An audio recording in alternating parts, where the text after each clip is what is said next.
In spite of his trying nature, his ministers stood this sort of life very well.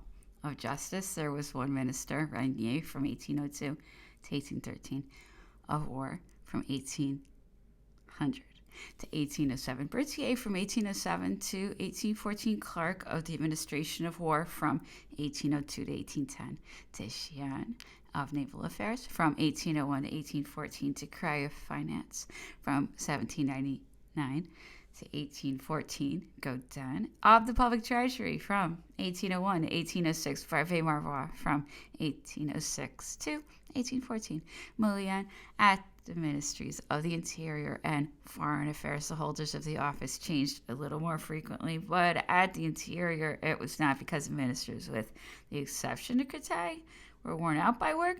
It was because they were incapable. It was the same after Talleyrand at the foreign affairs. No sovereign, on the contrary, no absolute sovereign keeping the reins of government in his own hands and not being a minor in the hands of a prime minister, has so understood and put in practice ministerial stability. If he insisted that those who served him should be laborious, it did not really appear that excess of work at all injured their health, for the greater part lived to see the overthrow of the Bourbon monarchy and that first revenge of the people.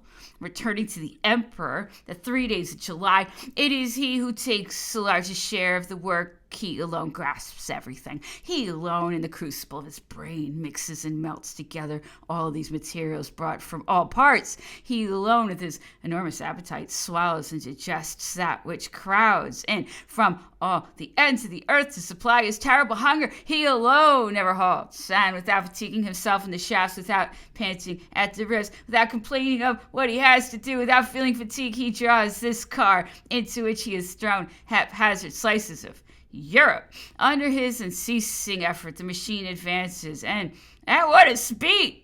This road over which he sweeps along, always at a rapid pace, and which in a way he constructs as he advances. One would suppose that it must, like those railroads constructed with feverish haste in the provinces of West America, be thrown almost by chance over abysses, driven through forests laid down with recklessness, bolted together by chance, and which the first storm would carry away. It is a road, broad and triumphal, all paved with granite, having on each side footpaths of bronze and shaded from posterity by trees of thick foliage, which, from the fact that he has passed near them, seem the growth of a century. Nevertheless, there are days when the machine stops all of a sudden. Nature imposes a pause, necessary, sudden, absolute. It is as if the people say, a knock-off, and unfitness for all work, even for all amusement, a repose to which the overwrought brain is driven for hours together, as if worn out and incapable of any longer secreting thought. Then, without leaving the palace, without even going out of his cabinet, he twists and turns about, stretches himself on the couch, sleeps or pretends to, sits on his secretary's desks or on one of the arms of his chair, rocks backwards and forwards on it, talking to him incoherently of his projects, of his health, of his manias, of his past life. He rubs his ears, slaps softly his shoulder, his cheek, annoyed to see him going on with his work, or else he runs through the shelves of his library, gives his opinion to one and another as he passes along, stops at Corneille or Voltaire, takes down a volume and declaims a passage, especially on the death of Caesar. Or else he sings with a strong voice, very out of tune. He sings snatches of romances of old operas, of the divan au village, sentimental nonsense out of the Almanac des Muses. Or else, if in a serious mood, hymns of the time of the Revolution, verses of the Chant du Départ. He rarely keeps to the melody and repeats the same words for a quarter of an hour. He's especially partial to a romance of which he only knows one verse, Oui, son effet, je me marie, and a hymn beginning with the words Marat du peuple la longueur, the rest of which he does not know. Sometimes on these days he amuses himself in making seals in the envelopes which Meneval has prepared, but it's a dangerous game. In 1809, he mistakes the envelope and sends to the Emperor of Austria a letter written to the Emperor of Russia, and was very glad to be able to catch up the porter and find an excuse to take back the document. From that time, he gave up his amusements. Besides, from 1810, he did not wish to enter into competition with his father-in-law, the Emperor of Austria, who made his own sealing wax and professed to make the finest seals in the world. When the Treaty of Luneville, which cost him so dearly, was presented to Francis II for ratification, the only thing he could see to find fault with was bad wax, which had been used in France to seal it with, and he showed the pride that which he made himself.